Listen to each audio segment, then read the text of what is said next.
નમસ્કાર, આદાબ, સર શ્રી અકાલ, welcome. Last લેક્ચર્સમાં જે તમને દાખલા ગણવા આપેલા હતા, આઈ હોપ કે બધાને દાખલા આવડ્યા હશે. જે પણ આપણે તમને 11 ક્વેશ્ચન જે તમને સેલ્ફ સ્ટડી માટે આપેલા, આઈ હોપ કે તમને બધા જને સારી રીતે આવડી ગયા હશે. એમાં કોમેન્ટ છે, એ કોમેન્ટમાં જે આન્સર છે મેં ચેક કરેલા છે, બધા આન્સર સાચા છે. તો એ કોમેન્ટ આધારિત તમારા આન્સર હોવા જોઈએ, બરાબર. તો સ્ટાર્ટ કરીએ આપણે આજનો લેક્ચર. દાખલા જ ગણવાના છે આપણે, થોડીક થિયરી છે. રેડિયો એક્ટિવિટી પતી જશે આજે, બરાબર છે. તો જેટલા બી દાખલા રેડિયો એક્ટિવિટી ગણાવ્યા છે, તમે જાતે ગણ્યા છે, હવે બીજા દાખલા પ્રેક્ટિસ કરવાના છે. અને આમાં રોકડા માર્ક્સ બધાને આવવા જોઈએ, કારણ કે સૂત્ર જે છે એ સૂત્ર વ્યવસ્થિત અભ્યાસ કરો, એપ્લાય કરો. કયા ક્વેશ્ચનમાં કયું સૂત્ર પસંદ કરવું, કઈ રીતે યુઝ કરવો અને કઈ રીતે જે માંગ્યું છે એના તરફ આગળ વધવું, બસ આટલી નોલેજ આવી ગયું એટલે દાખલો આવડી જશે, બરાબર.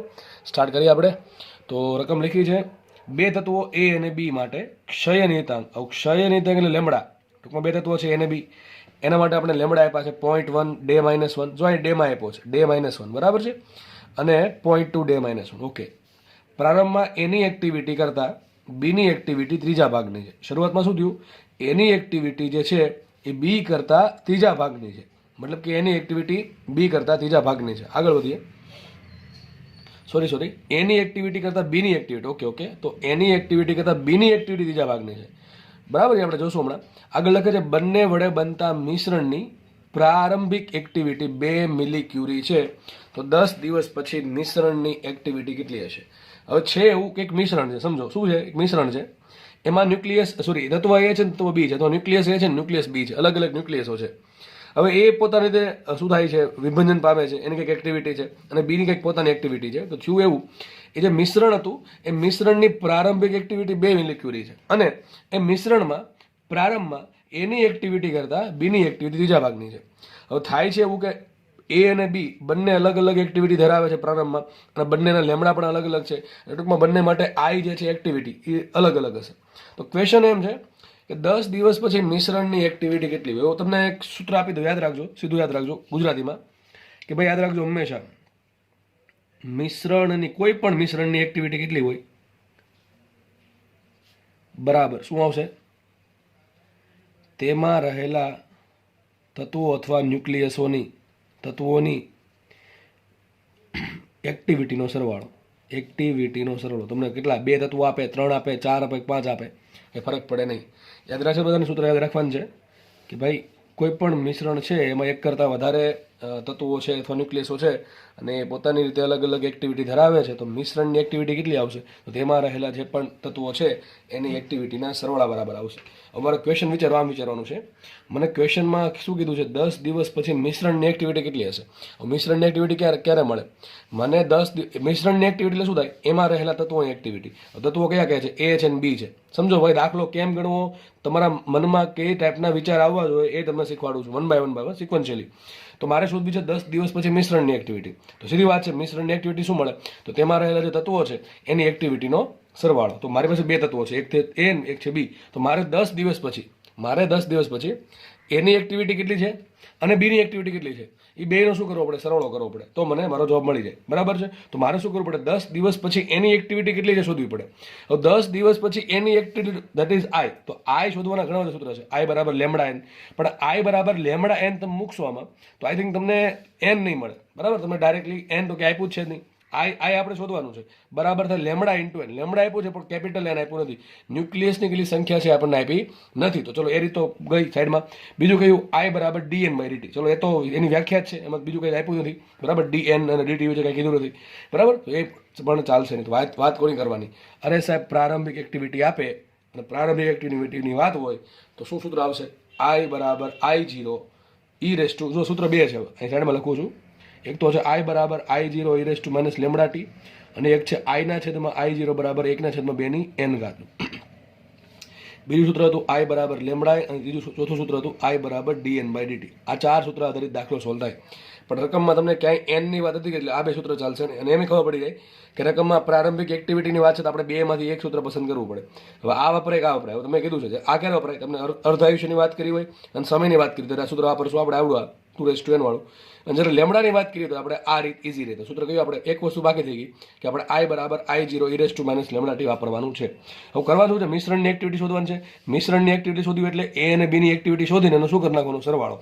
તો મારે એની એક્ટિવિટી શોધવી હોય, સમજો એની એક્ટિવિટી શોધવી હોય 10 દિવસ પછી તો મને ટી તો 10 મળી ગયું અને લેમડા આપ્યું છે, ઘટે શું I0 ઘટે. તો મારે કોઈ બી રીતે મારી મચવડીના દાખલામાં મારે એની પ્રારંભિક શું શોધવું પડે, મારે એની પ્રારંભિક એક્ટિવિટી શોધવી પડે અને એ જ રીતે મારે બીની પ્રારંભિક એક્ટિવિટી શોધવી પડે. મને એ અને બી બેની પ્રારંભિક એક્ટિવિટી મળી જાય, દાખલો મારો સોલ્વ થઈ જાય. બરાબર. તો હવે આપણે આગળ વધીએ. જુઓ તો આપણે હવે એ વિચારશું કે પ્રારંભિક એક્ટિવિટી કઈ રીતે મળશે. તો રકમમાં તમને 2 લાઈન આપી છે, એના પરથી નક્કી કરી શકે કે પ્રારંભિક એક્ટિવિટી કેટલી છે. જો વાંચીએ પહેલાં શું કહે છે, પ્રારંભમાં એની એક્ટિવિટી, ધારો કે એનું નામ આપીએ આપણે I0A. બરાબર છે. તો પ્રારંભમાં એની એક્ટિવિટી કરતા બીની એક્ટિવિટી કેટલી છે, ત્રીજા ભાગની. ટૂંકમાં એની એક્ટિવિટી જેટલી છે એના કરતાં બીની એક્ટિવિટી, ચલો લખું છું બીની એક્ટિવિટી I0B. તો I0B છે એ I0A કરતાં એટલે ત્રીજા ભાગના છે, મતલબ આવું કંઈક કહે છે. સમજ પડે કે ન પડે? શું કહે છે, I0A ભાગ્યા 3 બરાબર I0B. જો I0 આ શું બતાવે, 0 આગળનું 0 બતાવે પ્રારંભિક એક્ટિવિટીની વાત છે. તો બીની પ્રારંભિક એક્ટિવિટી એની પ્રારંભિક એક્ટિવિટી ત્રીજા ભાગની છે. તારા માટે આપણે ખબર આવું કંઈક પડે કે I0A બરાબર કેટલા હશે, 3 ગુણ્યા I0B. કેટલા હશે, 3 ગુણ્યા I0B. મતલબ શું થયો કે પ્રારંભમાં એની એક્ટિવિટી બી કરતાં 3 ગણી છે. ચલો આગળ વધીએ. મારે તો આ એકલું જોઈએ છે કારણ કે મારે કિંમત કોની મૂકવાની છે, I0 એની કિંમત મૂકવાની છે. બરાબર છે. એ ભાગાકાર કરવાનો થતો નથી, કિંમત મૂકવાની. મારે I0 જોશે, I0B જોશે. હજી એક લાઈન આપી, જો આપી બંને વડે બનતા મિશ્રણની પ્રારંભિક એક્ટિવિટી 2 મિલી ક્યુરી. લખીએ અહીંયા મિશ્રણની, જો મિશ્રણની એક્ટિવિટી બરાબર શું આવે, એની એક્ટિવિટી પ્લસ બીની એક્ટિવિટી. જો આપણે મિશ્રણની પ્રારંભિક એક્ટિવિટીની વાત કરતા હતા તો મારે લખી નાખવાનું કે મિશ્રણની પ્રારંભિક એક્ટિવિટી બરાબર શું આવશે, એની પ્રારંભિક એક્ટિવિટી પ્લસ બીની પ્રારંભિક એક્ટિવિટી. લખવું છે મિશ્રણની પ્રારંભિક એક્ટિવિટી બરાબર શું આવશે, એની પ્રારંભિક એક્ટિવિટી પ્લસ બીની પ્રારંભિક એક્ટિવિટી. આ તમે સૂત્ર કોઈ પણ જગ્યાએ વાપરી શકો, પ્રારંભમાં કે કોઈ પણ સમયે. બરાબર. આપણે પ્રારંભમાં વાપર્યું. ચલો પ્રારંભમાં મિશ્રણની એક્ટિવિટી કેટલી આપી, 2 મિલીક્યુરી. તો લખીએ 2 મિલીક્યુરી ઇઝ ઇક્વલ ટુ શું આવશે, એની પ્રારંભિક એક્ટિવિટી. ચલો કેટલી છે નથી ખબર, મૂકી દીધું આપણે I0 પ્લસ શું આવશે I0B. આમ બે ભેગા થઈને શું બનાવશે, મિશ્રણ. તો બેની જે પ્રારંભિક એક્ટિવિટી હશે એના સરવાળા બરાબર હશે મિશ્રણની પ્રારંભિક એક્ટિવિટી. એક કામ કરી શકીએ આપણે આમાં, I0 બરાબર 3 I0B મૂકી શકો. તો માટે 2 millicurie is equal to 3 times I0B plus I0B. 3 ને 1 થશે 4, તો 4 ટાઈમ્સ I0B. તો આપણે શું મળ્યું, માટે 2 મિલીક્યુરી બરાબર મળ્યા 4 ટાઈમ્સ I0B. મારે આ મોટો કરજો, મોટો કરજો. તો I0B છે અને કરતા બનાવો તો શું છેદમાં જશે, તો શું આવશે, માટે I0B બરાબર 2/4. આ મિલીક્યુરી છે, એકમ છે, કોઈ બીજું કંઈક નથી. બરાબર. 2 ભાગ્યા 4 થશે 0.5 મિલીક્યુરી. કેટલા આવશે, 0.5 મિલીક્યુરી. અને આની કરતાં 3 ગણું કોણ હોય, આના કરતાં 3 ગણું કોણ હોય, I0A હોય. તો 0.5 ગુણ્યા 3 કરો તો શું આવશે, માટે I0A બરાબર શું આવે, 1.5 મિલીક્યુરી. બરાબર કે નહીં? તો મિશ્રણની કુલ કેટલી છે, 2 મિલીક્યુરી છે. એમાં અડધી કોની છે, અડધી છે I0B ની, એટલે કે બીની અડધી એક્ટિવિટી બીની છે અને દોઢ એક્ટિવિટી કોની છે, એની છે. કરો બેનો સરવાળો શું થશે, 2 તાવો જોઈએ થાય છે. બરાબર છે. તો આપણે પ્રારંભિક એક્ટિવિટી મળી ગઈ. શું મળી ગઈ મને, પ્રારંભિક એક્ટિવિટી.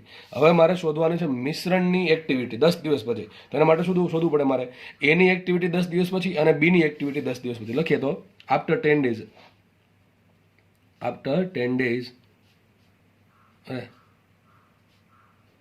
બરાબર છે. શું થશે, એની એક્ટિવિટી શું આવશે, એની એક્ટિવિટી આપણે એ માટે સૂત્ર લખીએ, એની એક્ટિવિટી શું સૂત્ર આવશે, I બરાબર I0 e raise to minus lambda t. બરાબર. મુખ્ય કિંમત માટે I બરાબર, ચલો I0 કેટલા આવ્યા, I0 આવ્યા 1.5 મિલીક્યુરી. 1.5 અને એમને રવા દઈએ.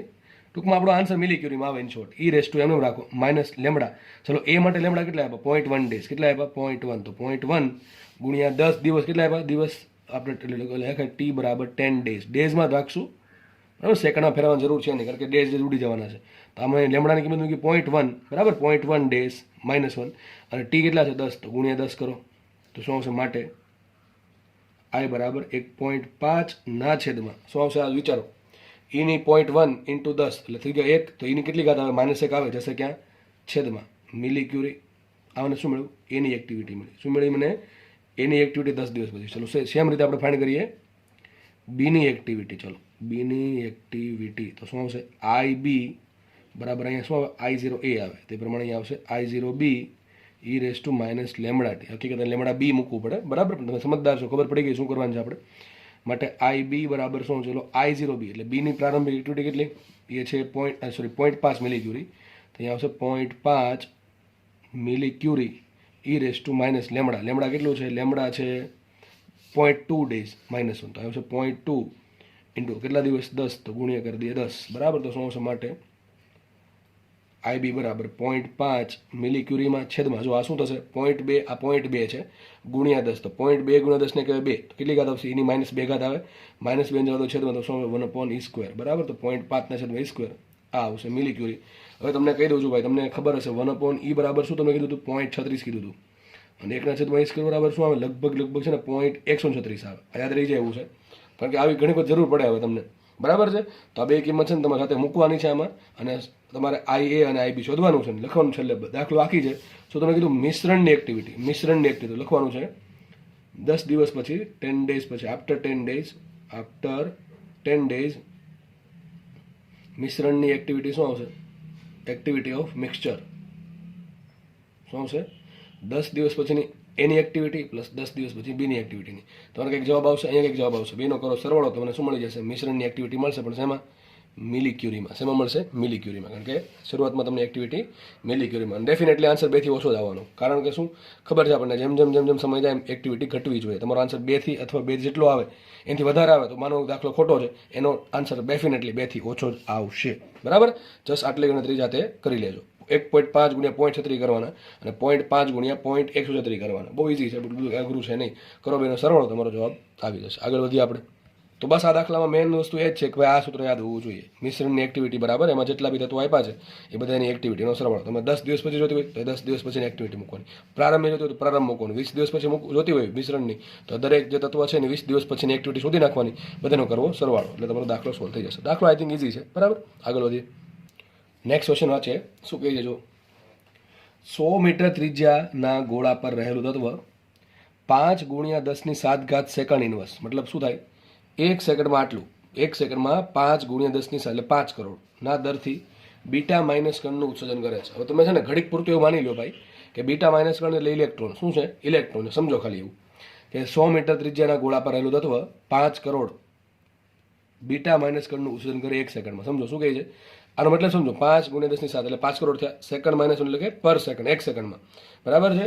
આટલા બીટા કણનું, એટલે બીટા એટલે ઇલેક્ટ્રોનનું, સમજો ને? બીટા એટલે ઇલેક્ટ્રોનનું ઉત્સર્જન કરે છે. હવે માની લો કે ભાઈ તત્વ ચાલશે, ચલો નામ તો 100 મીટર ત્રિજ્યાના ગોળા પર રહેલું તત્વ 5 કરોડ બીટા કણનું, બીટા માઇનસ કણ એટલે કે ઇલેક્ટ્રોનનું ઉત્સર્જન કરે છે 1 સેકન્ડમાં. આગળ લખે છે પરંતુ તેમાંથી માત્ર 40% જ કણ, એટલે કોણ? બીટા કણ એટલે કે ઇલેક્ટ્રોન, એમાંથી માત્ર 40% ઇલેક્ટ્રોન જ ગોળા પરથી છટકીને ગોળાને છોડીને જાય છે. હવે જો કુલ આટલા 1 સેકન્ડમાં કુલ 5 કરોડ બીટા કણ એટલે કે બીટા માઇનસ કણ એટલે ઇલેક્ટ્રોન ઉત્પન્ન થાય છે. પણ એમાં થાય છે એવું કે માત્ર 40% બીટા કણ જેટલા બી ઉત્પન્ન થાય છે, બરાબર? એમાંથી માત્ર 40% બીટા કણ અથવા ઇલેક્ટ્રોન છે એ ગોળામાંથી બહાર જાય છે, ગોળામાંથી ગોળાને છોડીને બહાર ચાલે જાય છે, બરાબર છે? તો ક્વેશ્ચન એમ છે, ગોળાનું સ્થિતિમાં એટલે ગોળાનું જે વોલ્ટેજ છે એ 0 વોલ્ટથી 16 વોલ્ટ થવા માટે કેટલો સમય લાગે? ટૂંકમાં અત્યારે માનો કે જસ્ટ પ્રોસેસ સ્ટાર્ટ થઈ છે તો વોલ્ટેજ 0 હશે, કારણ કે કોઈ વિચારો વોલ્ટેજ ક્યાંથી ઉત્પન્ન થાય? જો આપણે કંઈક આવું વિચારી શકીએ, જો સમજો કે ગોળો છે, બરાબર છે?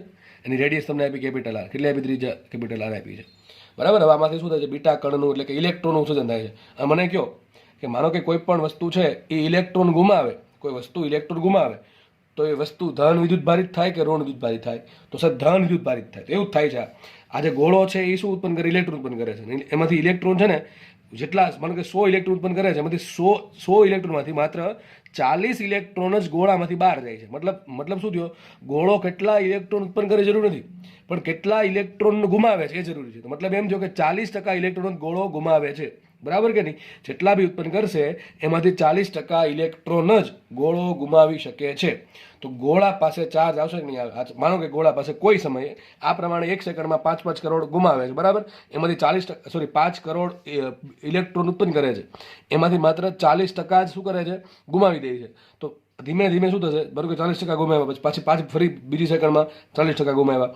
આમ કરતાં કરતાં એની પાસે શું થાય? ધન વિદ્યુત ભાર જમા થાય. માનો કે એની પાસે વિદ્યુત ભાર જમા થયો Q. કેટલો વિદ્યુત ભાર જમા થયો? Q જમા થયો, બરાબર છે? એની ત્રિજ્યા R છે. મને એમ કહો ગોળાનું વોલ્ટેજ શું આવે? શીખવાડ્યું છે, બરાબર? ગોળાનું વોલ્ટેજ કે ક્યુ અપોન આર. ગોળાનું વોલ્ટેજ એટલે કે ગોળાની સપાટીનું વોલ્ટેજ એમ માનવાનું, બરાબર છે. ગોળાની સપાટી પરના બિંદુનું વોલ્ટેજ. આ સૂત્ર ક્યાંથી આવ્યું તમને ખબર હોવી જોઈએ. વી બરાબર આવે કે ક્યુ અપોન આર. તો ક્વેશ્ચન એમ છે કે વોલ્ટેજ તમને આપી દીધું, પહેલા 0 વોલ્ટ હતું, ધીમે ધીમે તમને ખબર છે વોલ્ટેજ વધશે, કારણ કે જેમ જેમ ક્યુ વધે, તો કે તો અચળ છે, આર અચળ છે, ક્યુ વધે. ક્યુ કેમ વધે છે? ઇલેક્ટ્રોન ગુમાવે છે એટલા માટે, બરાબર છે. તો જેમ જેમ જેમ ક્યુ વધે એમ વોલ્ટેજ વધે, અને વોલ્ટેજ છેલ્લે કેટલું કરવાનું છે? 16 વોલ્ટ. આને બરાબર મૂકી દેવાનું 16. હવે આપણે કંઈક સમય શોધવાનો. સરમાં સમય ક્યાંથી આવ્યો? અરે આમ જોવાનું છે. જો પહેલાં તો એમ વિચારીએ કે 1 સેકન્ડમાં કેટલા બીટા કણ ઉત્પન્ન થયા, કેટલા ઇલેક્ટ્રોન ઉત્પન્ન થયા? 5 × 10⁻⁷, બરાબર. એમાંથી ગુમાવે છે કેટલા? ખાલી આપણે જો વિદ્યુતભાર કોણ અપાવશે? વિદ્યુતભાર એ નહીં આપે કેટલા ઇલેક્ટ્રોન ઉત્પન્ન થાય છે, વિદ્યુતભાર એ અપાવશે કે કેટલા ઇલેક્ટ્રોન ગુમાવે. કારણ કે પેન છે એમાં કેટલા બધા ઇલેક્ટ્રોન છે, તો આ વિદ્યુતભારી અત્યારે ના કહી શકાય, બરાબર. મને બની શકે કે જેટલા પ્રોટોન છે એટલા ઇલેક્ટ્રોન છે, પણ માનો કે કોઈ રીતે આ પેન છે એના ઇલેક્ટ્રોન ગુમાવી દે તો એ ધન વિદ્યુતભારી થાય. કેટલા ઇલેક્ટ્રોન છે જરૂરી નથી, કેટલા ઇલેક્ટ્રોન ગુમાવે છે એ જરૂરી છે. તો આ જે ગોળો છે એ 5×10⁻⁷ ઇલેક્ટ્રોન 1 સેકન્ડમાં ઉત્પન્ન કરે છે. એમાંથી ગુમાવે કેટલા? ગુમાવેલા બીટા માઇનસ કણ અથવા ઇલેક્ટ્રોનની સંખ્યા કેટલી છે? જેટલા ઉત્પન્ન કરે છે એના 40%. તો શું આવશે આના 40% શું થાય? વિચારો, 40% શું આવશે? 40% ઓફ 5 × 10⁻⁷. તો આવડે કે ન 40 + +7 છે. 40/100 ગુણ્યા 5×10⁷. તો કેટલા ઇલેક્ટ્રોન ગુમાવશે 1 સેકન્ડમાં? 1 સેકન્ડમાં ગુમાવેલા ઇલેક્ટ્રોનની સંખ્યા કેટલી આવશે? આટલા ઉત્પન્ન થયા હતા કુલ, એના 40% આપણે ફાઇન્ડ કરવાના. તો બહુ આરામથી મળે. શું મળશે? 4 × 5 = 20 એટલે 200 ભાગ્યા 100 આવશે 2×10⁷. તો કેટલા આવશે? 2×10⁷ ઇલેક્ટ્રોન ગુમાવે 1 સેકન્ડમાં. 1 સેકન્ડમાં મને એમ કહો, 1 સેકન્ડમાં આટલા ઇલેક્ટ્રોન ગુમાવતો હોય, 1 સેકન્ડમાં કોઈ ગોળો છે આટલા કેટલા ઇલેક્ટ્રોન ગુમાવે? 2 કરોડ. ઉત્પન્ન થયા 5 કરોડ, પણ એમાંથી 40% એટલે કેટલા? 2 કરોડ જ ગુમાવે છે. તો મને એનો ચાર્જ કેટલો આવશે? માટે 1 સેકન્ડમાં ગોળાને મળતો ચાર્જ, ગોળાને મળતો વિદ્યુત ભાર ક્યુ બરાબર શું થાય? એની. કેટલું મળે છે? ક્યુ બરાબર એની. માટે ક્યુ બરાબર કેટલા આવશે? ક્યુ બરાબર કેટલા આવશે? 2×10⁷ ઈ.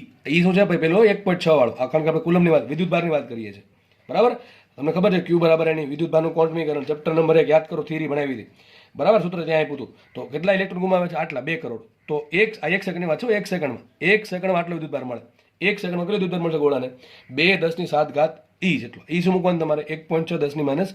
તો 2×10⁷ ઇન્ટુ કરી નાખવાના. ચલો લખી જ દઉં પહેલા. ક્યુ બરાબર કેટલા આવશે? તો 2×10⁷ ઇન્ટુ ઈ કેટલા આવશે? 1.6 10⁻⁹. આટલો કુલમ વિદ્યુતભાર 1 સેકન્ડમાં મળે છે. 1 સેકન્ડમાં. પણ મારે તો સર કેટલો વિદ્યુતભાર જોઈએ છે? મારે એટલો વિદ્યુતભાર જોઈએ કે ગોળાનું વોલ્ટેજ 16 વોલ્ટ થઈ જવું જોઈએ. કેટલું થઈ જવું જોઈએ? 16 વોલ્ટ. તો ધારો કે 1 સેકન્ડમાં આટલું વિદ્યુતભાર મળે છે, તો ટી સેકન્ડમાં કેટલો મળે? માટે ટી સેકન્ડમાં ગોળાને મળતો કુલ વિદ્યુતભાર શું આવશે? ક્યુ ટોટલ કીધું. શું કીધું? ક્યુ ટોટલ કેટલો આવશે? તો 1 સેકન્ડમાં આટલો મળે. આ કેટલો થાય? જો 1.6 × 2 કરવું તો કરી શકો, અથવા એમને રાખો તો એમને રાખી શકો. 16 દુ 32 3.2 આવશે અહીંયા, બરાબર. 3.2 અને 10 ની કેટલી ઘાત આવશે?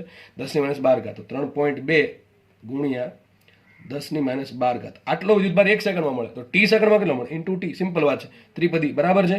1 સેકન્ડમાં આટલો વિદ્યુતભાર મળે, તો ટી સેકન્ડમાં કેટલો? જેને લખીને ફાવે પેલું પદ કે 1 સેકન્ડમાં આટલો મળે, તો ટી સેકન્ડમાં કેટલો? એ ઠીક છે. જેને ડાયરેક્ટ ફાવે અહીંયા મળી ગયું. તો આપણને માનો કે ટી સેકન્ડમાં ગોળાનો, ટી સેકન્ડ પછી ગોળાનો વિદ્યુતભાર થઈ જશે આટલો. કેટલો? 1 સેકન્ડમાં કેટલો થાય? 3. આ બેનો ગુણાકાર 3.2 16 દુ 32 3.2 10⁻12 કુલમ ઇન્ટુ શું કે સ્મોલ ટી કરે. મને શું મળે? કુલ વિદ્યુતભાર. ટી સેકન્ડમાં ગોળાને કેટલો વિદ્યુતભાર મળે એ મળી ગયો, અને આ વિદ્યુતભાર તમારે અહીંયા મૂકી દેવાનો છે જાતે. આ જે વિદ્યુતભાર મળ્યો, ધારો કે ટી સેકન્ડમાં મળે આટલો વિદ્યુતભાર થઈ ગયો. હવે આ વિદ્યુતભાર છે એટલો પૂરતો છે. આ વિદ્યુતભાર જે છે એ માનો કે સફિશિયન્ટ છે કે જેથી અહીંયા તમે ક્યુ મૂકો, આ કિંમત અહીંયા તમે મૂકો છો, અને માનો કે વોલ્ટેજ 16 વોલ્ટ થઈ જાય છે, તો બસ તમારે ટી મળી જશે કે નહીં મળી જાય? આરામથી ટી મળશે. તમારે કેની કિંમત મૂકવાની? કે કેટલા હોય? 9 10⁹. ક્યુ મૂકવાના આટલા 3.2 10⁻12 ઇન્ટુ સ્મોલ ટી, અને આર તમે ત્રિજ્યા આપી 100 મીટર. આટલો મૂકશો અને એના બરાબર શું આવશે? 16 આવશે. મૂકશો તમે ઓટોમેટિક ટીની કંઈક કિંમત આવશે. આજે ટી આવે એ #1 કરીને કોમેન્ટમાં લખી નાખવાનું છે. બરાબર છે, સિમ્પલ દાખલો છે. જસ્ટ ભૂલ અહીંયા પડે, ઘણા લોકો આજે ઇલેક્ટ્રોન ઉત્પન્ન થાય છે એને જ ગણી લે, પણ આ ગણવું પડે. 40% જ ગુમાવે છે. જેટલો વિદ્યુતભાર ગુમાવે, ઋણ વિદ્યુતભાર ગુમાવશે ઇલેક્ટ્રોન, એટલો એનો ધન વિદ્યુતભાર મળશે. તો 40% ગુમાવે 5 કરોડ ઉત્પન્ન થયા, એના 40% થાય 2 કરોડ, મતલબ કે 5 કરોડ 1 સેકન્ડમાં ઉત્પન્ન કરે છે. પણ વિદ્યુતભાર કેટલો ગુમાવશે? એમાંથી માત્ર 2 કરોડ જ ગુમાવશે. 2 કરોડ ઇલેક્ટ્રોન જ ગુમાવશે 1 સેકન્ડમાં. તો 2 કરોડ ઇલેક્ટ્રોન ગુમાવતું હોય તો 1 સેકન્ડમાં વિદ્યુતભાર કેટલો મળે? તો 2 કરોડ વિદ્યુતભાર ઇલેક્ટ્રોનની સંખ્યા ગુણ્યા કરી દેવાના ઈ, તો ક્યુ બરાબર એની. તો ક્યુ મળી ગયો 1 સેકન્ડમાં. માનો કે આ પ્રમાણે ટી સેકન્ડ સુધી પ્રોસેસ ચાલે છે. બરાબર છે. જેમ જેમ જેમ જેમ ઇલેક્ટ્રોન ગુમાવતો જશે એમ ક્યુ વધતું જાય. 1 સેકન્ડમાં આટલા ગુમાવે, બીજી સેકન્ડમાં પાછા આટલા ગુમાવે, ત્રીજી સેકન્ડમાં પાછા આટલા ગુમાવે. એમ પ્રમાણે ધીમે ધીમે જેમ ક્યુ વધશે, ક્યુ વધે વોલ્ટેજ વધે, વોલ્ટેજ કોઈ એક સમય કેટલું થઈ જશે? 16 વોલ્ટ થઈ જશે. ધારો કે ત્યાં સુધીમાં સમય લાગ્યો ટી સેકન્ડ, તો 1 સેકન્ડમાં આટલો વિદ્યુતભાર ગુમાવતો હોય તો ટી સેકન્ડમાં કેટલો ગુમાવતો હોય? ટૂંકમાં આટલો. અથવા સોરી ટી ફરીથી બોલું, ધારો કે 1 સેકન્ડમાં આટલો વિદ્યુતભાર મળતો હોય ગોળાને, ગુમાવતો એટલે સોરી ગુમાવતો અહીંયા છે, આટલો વિદ્યુતભાર ગોળાને મળે છે, ગોળાને આટલો વિદ્યુતભાર મળે છે, તો ટી સેકન્ડમાં કેટલો ગોળાનો વિદ્યુતભાર આવશે? આટલો આવશે. બરાબર છે. ગોળા પરનો કુલ વિદ્યુતભાર થશે આટલો ટી સેકન્ડમાં. તો એ મૂકી દેવાનું અહીંયા. બસ જસ્ટ ખાલી ટીની કિંમત તમારે શોધીને કોમેન્ટમાં લખવાની છે. દાખલો ઇઝી છે. નેક્સ્ટ ક્વેશ્ચન લઈએ આપણે. જો કે દાખલો તમને જાતે આવડવો જોઈએ આમ તો. શું કહે છે? જો એક કામ કરો, બધા લોકો વિડીયો પોસ્ટ કરીને દાખલો જાતે ગણવાનો પ્રયત્ન કરે. બરાબર. એક તત્વના આલ્ફા અને બીટા ક્ષય માટેના અર્ધાયુષ્ય અનુક્રમે 8 લેખા છે. બરાબર. 8 years and 24 years છે. બરાબર. જો એક સાથે એક તત્વમાંથી બેનું ઉત્સર્જન થાય છે, આલ્ફાનું ઉત્સર્જન થાય છે અને બીટાનું ઉત્સર્જન થાય છે. બરાબર છે. તો એક કામ કરવું પડે આપણે. શું આપ્યું મને? આલ્ફા માટેનો TF કેટલો આપ્યો? આલ્ફા માટેનો TF એ મને આપ્યો છે 8 વર્ષ. એ મને આપ્યો છે 8 વર્ષ. અને બીટા કણના ઉત્સર્જન માટેનો TF આપ્યો 24 વર્ષ. કેટલો છે? 24 years. પહેલાં આપણે કામ કરીએ, આગળ કંઈ પણ ગણ વાંચીએ કે ગણતરી કરીએ એના પહેલાં શું કરવાનું? આ બે ભેગા કરીને શું કરી નાખવાનું? તત્વનો અર્ધાયુષ્ય કેટલો? સૂત્ર શું આવે? મેં તમને કીધું હતું, જ્યારે લેમડા આવે સીધો સરળો કરવાનો, પણ જ્યારે અર્ધાયુષ્ય આવે કે સરેરાશ આવે ત્યારે ઊંધો સરળો કરવાનો. બરાબર. બેસો સરળો. તો શું આવશે? ધારો કે તત્વનો TF છે, તત્વ માટે TF છે, TF તો 1/TF ઇઝ ઇક્વલ ટુ શું આવશે? 1/TF આલ્ફા માટે પ્લસ 1/TF બીટા માટે. બરાબર. મુખ્ય કિંમત માટે 1/TF ઇઝ ઇક્વલ ટુ, ચલો આલ્ફા માટે કેટલો છે? 8 years પ્લસ બીટા માટે છે 24 years. બરાબર. હવે જો સાહેબ 3 વડે ગુણો 3 વડે ભાંગો. ચલો લસા તમને આવડી જવો છો. 3 ભાંગ્યા 3 સોરી, તો 3/24 પ્લસ 1/24 તો શું આવશે? 1/6 આવે કે ન આવે? બરાબર છે. 3 × 1 = 4 સોરી 3 ને 1 4, 4 ભાંગ્યા 24 1/6. તો માટે જે તત્વ છે બરાબર, તત્વ માટે કેટલો આવશે? 6 વર્ષ. કેટલો આવશે? 6 વર્ષ આવશે. બરાબર. તમે શું મળી ગયું? તત્વ છે એનો અર્ધાયુષ્ય આટલો. ટૂંકમાં આપણે એનું કામ છે. હવે ક્વેશ્ચન, ચલો મને તત્વનો અર્ધાયુષ્ય મળી ગયો 6 years. તો ક્વેશ્ચન એમ છે કે 12 વર્ષ પછી, તો મને સમય આપ્યો છે, કોઈ સમય કેટલો આપ્યો? 12 વર્ષ. તો 12 વર્ષ પછી તેની એક્ટિવિટી, કોની? તત્વની વાત છે હો ભાઈ. તત્વની એક્ટિવિટી એની મૂળ એક્ટિવિટીના કેટલા ટકા? તો તમે સૂત્ર શું કરવા વાપરવાનું? ભાઈ તમને ખબર જ છે, I/I0 બરાબર 1/2 n ઘાત. બરાબર. I0 બરાબર શું મૂકશું આપણે? 100% મૂકશું, કારણ કે પર્સન્ટેજની વાત છે. પર્સન્ટેજની વાત આવે શરૂઆતમાં જે પણ રાશિ હોય એના બરાબર તમે 100% મૂકી દો. આપણે શોધી નાખીએ n બરાબર શું થાય? આપેલ સમયના છેદમાં TF. આપેલ સમય કેટલો? 12 વર્ષ. તો 12 years ડિવાઇડેડ બાય 6 years માટે n કેટલા આવશે? 2 આવશે. માટે શું થઈ ગયું? I/I0 બરાબર 1/2 નો વર્ગ. 1/4 આવે કે ન આવે? તો આને કરતા બનાવો. I બરાબર શું આવે? I0/4. I0 બરાબર શું મૂકો? 100% ભાંગ્યા 4, તો I બરાબર 25%. ટૂંકમાં એની એક્ટિવિટી કેટલી છે? 25% છે. શરૂઆતમાં જેટલી બી એક્ટિવિટી હતી એના ચોથા ભાગની, એટલે કે 25% છે. બરાબર. તો જો દાખલો કેટલો ઇઝી છે. બસ ખાલી એક આ સ્ટેપ ખબર પડવી જોઈએ. તમને ઘણા દાખલામાં ડાયરેક્ટ આપી દે તો આ બધી કરવાની જરૂર છે નહીં, પણ નહીં આપે. બરાબર. આપણે આ એક સ્ટેપ વધારવું પડશે. જે ઇઝી છે, બહુ કાંઈ એવું કાંઈ છે નહીં ખાસ. યાદ રાખો, લેમડાની વાત હોય લેમડાને શું કરવાનું? સરળ. λ1 પ્લસ λ2 એ પ્રમાણે. બરાબર છે. અને ટીની વાત હોય તો 1/TF બરાબર ઊંધો સરળ. ટૂંકમાં 1/TF alpha plus 1/TF beta. અને ટોની વાત હોય તો એ પ્રમાણે ઊંધું 1/τ plus is equal to 1/τ1 plus 1/τ2 plus dot આગળ વધ્યા કરશે. જેટલા બી કણ, મોસ્ટલી તમને 2 કણ જ આપશે, ખાસ આલ્ફા અને બીટા. બરાબર. આગળ વધીએ આપણે. નેક્સ્ટ દાખલા છે. બરાબર. એ પણ તમે જાતે ટ્રાય કરી શકો છો. બરાબર. આગળ દાખલામાં જે પણ વિદ્યાર્થીને 25% આન્સર આવ્યો એ સાચો છે. 25% આન્સર આવી ગયો, વિડીયો પોસ્ટ કરીને ગણ્યો હોય તો માનો કે આપણે મહેનત બરાબર છે. બાકી ન આવ્યો હોય તો મહેનત કરવાની જરૂર છે. કોપરનો નમૂનો 15 મિનિટમાં, મને સમય ડાયરેક્ટ આપી દીધો છે, સોરી, ટી બરાબર આપ્યા 15 મિનિટ. 15 મિનિટમાં કેટલો થઈ ગયો? 15 મિનિટમાં ક્ષય પામી 7/8 જેટલા ભાગમાં ઝીંકમાં ફેરવાય છે. સમજો શું કહે છે? આપ દાખલો પણ જાતે કરવાનો ટ્રાય કરો, બરાબર, વિડીયો પોઝ કરીને. કોપરનો કોઈ નમૂનો છે, કોપરનો કંઈક ટૂંકમાં એક શું કહેવાય છે, આપણી પાસે દળ છે, માનો ને, નમૂનો એટલે કે એનું મોડલ છે, તો દળ છે. તો કોપરનો એક નમૂનો છે, 15 મિનિટમાં ક્ષય પામીને 7/8 જેટલા ભાગના ઝીંકમાં ફેરવાય છે. મતલબ કોપરના કુલ ભાગ હતા એમાંથી 7/8 ભાગનું શું બની ગયું? ઝીંક બની ગયું. સમજો શું કહે છે? કોપરના જેટલા બી ભાગ હતા એમાંથી 7/8 ભાગનું શું બની ગયું? ઝીંક બની ગયું. હો ભાઈ, તો કોપર પહેલાં હતું એમાં ફેરવાઈ ગયું ઝીંકમાં, તો સામે ઝીંક કેટલું મળ્યું? 7/8 ભાગનું. તો કોપર વધ્યું કેટલું હોય? 1/8 ભાગનું. તો શું નવીન છે? આ કેટલું છે બાકી રહેલું દળ? આ કેવું છે? ક્ષય પામેલ દળ. સમજ પડે કે ન પડેલા? સિમ્પલ વસ્તુ છે. સમજો શું કહે છે? માનો કે કોપર 1 ગ્રામ છે, સમજો ભાઈ, એમ ખબર પડે આમ સમજો. માનો કે 1 કિલો કોપર, ચલો 1 કિલો લઈ લઈએ, 1 કિલો કોપર છે. ધીમે ધીમે એનું શું થયું? ક્ષય પામીને શેમાં ફેરવાય? ઝીંકમાં ફેરવાય છે. તો ધીમે આપણને ખબર છે કે કોપરમાંથી ધીમે ધીમે ઝીંક વધતું જશે. જેમ જેમ કોપર ખવાતું જશે એમ સામે ઝીંક વધતું જશે. કોઈ સમય એવો આવ્યો 15 મિનિટ સમય, 15 મિનિટનો સમય એવો છે કે ત્યારબાદ શું થયું કે ઝીંક કોપર જેટલા બી હતું એમાંથી 7/8 ભાગનું શું બની ગયું? ઝીંક બની ગયું. સમય વધુ કેટલો હશે? 1 કિલોનો 7/8 ભાગ કરો તો શું આવે? 7 કિલો/8. જે પણ આન્સર આવતો હોય એટલું ઝીંક બની ગયું. સામે કોપર કેટલું વધ્યું હોય? 1/8 ભાગનું. કેટલા ભાગનું વધ્યું હોય કોપર? 1/8 ભાગનું. આ મને મળી ગયું. તો મને એમ કહો n0 બરાબર 1 લઈ લઉં, n બરાબર 1/8 થાય તો n ડેશ બરાબર શું થાય? 7/8. બસ આટલું સિમ્પલ. આટલી લખતા આવડે કે ન આવડે? તમે રકમમાં n ડેશ આપ્યું છે, રકમમાં n ડેશ પરથી આપણને n મળે અથવા n0 મળે, બરાબર કે નહીં? દાખલો ગણીએ સીધું. તો ક્વેશ્ચન છે કોપરનો અર્થ. એટલે આટલી સિમ્પલ વસ્તુ સર પૂછી દો, સૂત્ર શું આવે? n/n0 બરાબર 1/2n. હવે દાખલો આગળ તો આઈ થિંક તમે ગણી શકો. ચલો મૂકી દો. n બરાબર શું મૂકો? 1/8 ભાગ્યા n બરાબર શું આવશે? 1/2n. અચ્છા, ક્યાં આવશે? નીચે આવશે. તો શું કહેવાય? 1/8 બરાબર 2 n ઘાત. તો n કેટલા? 3 હોય ને, 2 નો ઘન 8 થાય ને. તો n બરાબર કેટલા હોય? 3 હોય. n બરાબર શું થાય? t/2. તો ટોપ ને કરતા બનાવો. ટોપ બરાબર શું થાય? t/n. બરાબર કે નહીં? સોરી. હવે આટલી સ્પીડમાં એટલા માટે જાઉં છું કે આવું ઘણી બધી વખત આવી ગયું વાલા, બરાબર? તમને હવે એટલી તો નોલેજ આવવું જોઈએ કે દાખલો અત્યારે કેમ ગણાય. હવે તમને આમાં તકલીફ પડતી હોય તો મતલબ કે તમે આગળના દાખલા વ્યવસ્થિત જોયા નથી, એવું 100% સાબિત થાય. તો ભાઈ એ તમારી પ્રોબ્લેમ છે. જાતે જોઈ લો વ્યવસ્થિત, અને જ્યાં પણ ખબર ના પડે એને પૂછી લો, બરાબર છે? તો ટી ને કરતા બનાવો. ટી બરાબર શું થાય? t/n. તો ટી કેટલા આપ્યા આપણને? 15 મિનિટ ભાગ્યા n કેટલા મૂકો? 3 મૂકો. શું તમારો આન્સર આવશે? ટી બરાબર 5 મિનિટ. દાખલો આમ તો છે ને આમને એમ સોલ્વ થઈ જાય. આવે કે 7/8 ભાગ વધ્યો છે, સોરી 7/8 ભાગનું ઝીંક બની ગયું.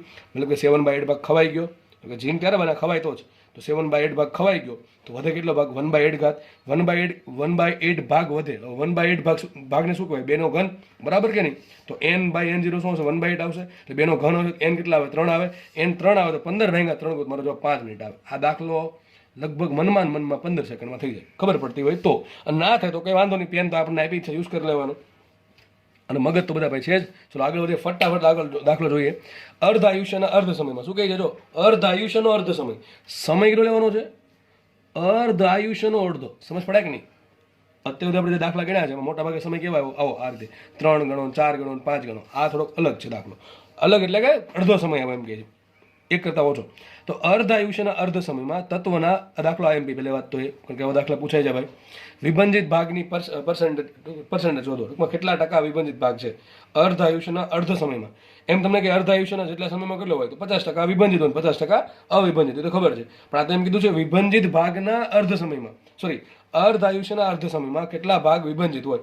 તો એક વસ્તુ બાકી છે કે ભાઈ અડધો સમય થાય, અર્ધ આયુષ્ય જેટલો સમય થાય ત્યારે 50% વિભંજિત હોય, 50% અવિભંજિત હોય. અર્ધ આયુષ્યથી ઓછો સમય હોય તો સીધી વાત અવિભંજિત ભાગ વધારે હોય અને વિભંજિત ભાગ ઓછો હોય. અર્ધ આયુષ્યથી વધારે સમય હોય તો વિભંજિત ભાગ વધારે હશે, સામે અવિભંજિત ભાગ ઓછો હશે. સિમ્પલ નોલેજની વાત છે. આપણે દાખલો ગણીએ. સૂત્ર શું? વિચારો. મને માંગ્યા છે અવિભંજિત ભાગ, પણ પહેલા હું શું શોધીશ? મને માંગ્યા છે વિભંજિત ભાગ, પણ હું પહેલા શોધીશ શું? અવિભંજિત. એટલે સૂત્ર કયું છે આપણી પાસે? n/n0 બરાબર 1/2 ની n ઘાત. ચલો n કેટલા આવશે? n બરાબર કોને કહેવાય? t/t આપતો. આ t છેદમાં જો શું આવશે? માટે n બરાબર આવશે 0.5. શું આવે? n બરાબર 0.5, બરાબર કે નહીં?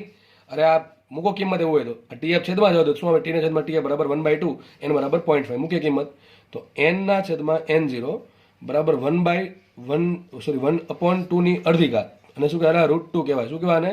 √2. એટલે શું થાય 1.41 નાનો કંઈક આન્સર 0.71 જેવો કંઈક આવશે લગભગ, બરાબર. મને જો યાદ છે ત્યાં સુધી કદાચ 0.71 આવશે, જો કે કરી લેવું જાતે તો, બરાબર. 1/141 નો આન્સર 0.71 જેવો આવશે. તો આવ્યો 0.71 આવ્યો.